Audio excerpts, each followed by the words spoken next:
At 78, I had a conversation with a man of 57 who said something that disturbed me for weeks.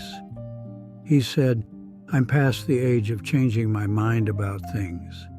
He said it casually, as though the decision to stop updating his understanding of the world was a sign of maturity rather than a surrender. I have been thinking about that sentence for 15 years. It is the biggest mistake I see people in their 50s make. The mistake is not something people in their 50s do. It is something they stop doing.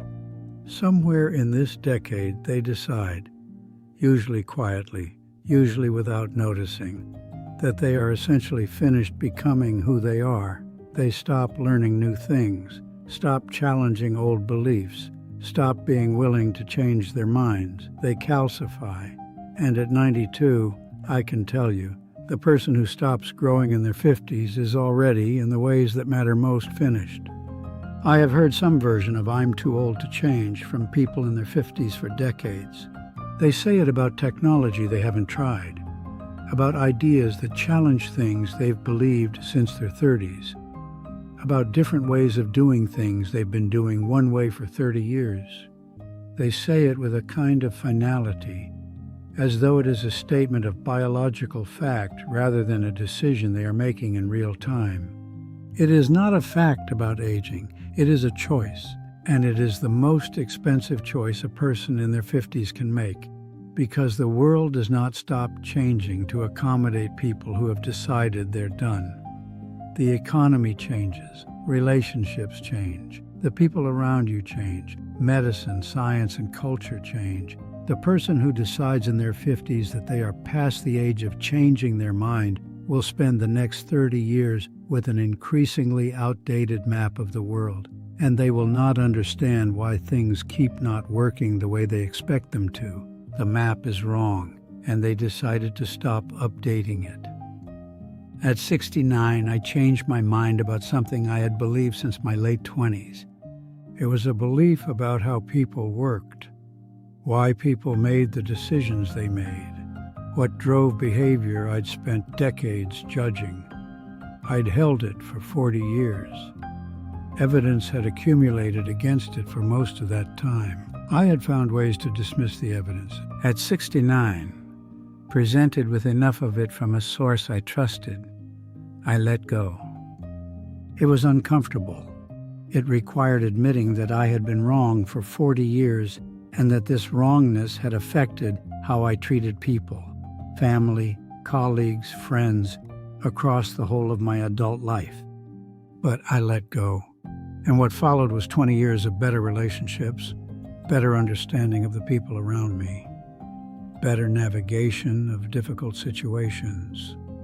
I became, at 69, more useful to the people in my life than I had been at 29. 20 years of better relationships came from letting go of one wrong belief. The people who decide in their 50s that they are past the age of changing their minds do not get those 20 years. They hold the wrong belief, and the relationships suffer for it until the end. My youngest brother decided in his mid-50s that he had learned enough. He stopped reading new things, stopped engaging with ideas outside his existing understanding, stopped being curious about much beyond the life he already had. He was content, genuinely content, and he would have told you he was fine. But he became progressively harder to talk to, less curious, less flexible, less able to engage with a world that kept moving after he stopped. His children grew up and became people with interests and ideas he couldn't follow. His grandchildren tried to share things with him, and he had no frame for any of it. His conversations recycled the same references and opinions from 20 years earlier. He died at 78. His family grieved him. But when I sat with them after the funeral, what they talked about, the stories they told, the version of him they were mourning, was the man he'd been at 55 before he stopped. He had been receding for 23 years.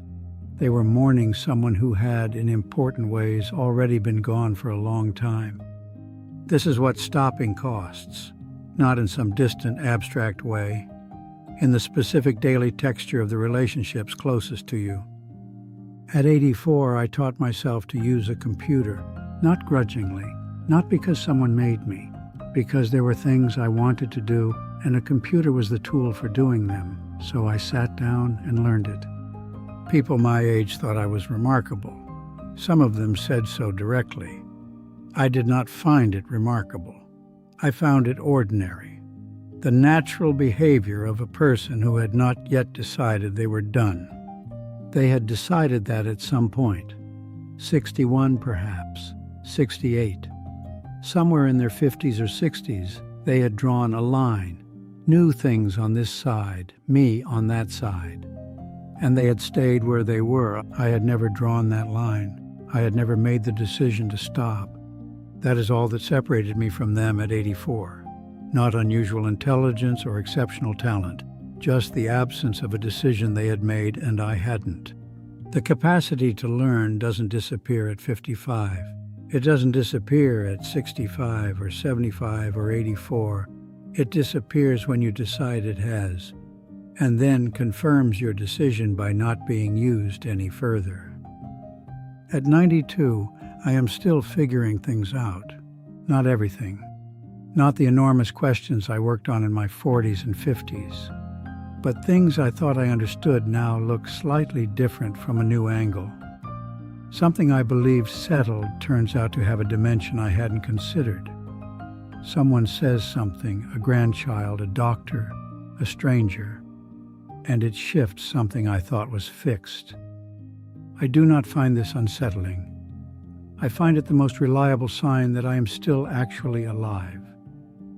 The people around me, the ones my age who are still sharp, still interesting to talk to, still genuinely present in their relationships, are almost universally the ones who never stopped, never drew the line, never decided they were past the age of being surprised.